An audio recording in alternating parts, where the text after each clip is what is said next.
எங்கே காணோம்? ஆமாம், இந்த பருப்பு பாயாசம் செய்யலையா? ஆமா லக்ஷ்மி, இன்னைக்கு பருப்பு பாயசம் பண்ணலையா நீ?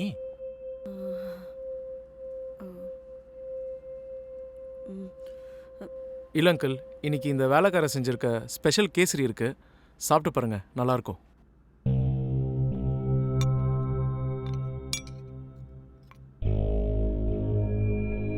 வைங்க வைங்க.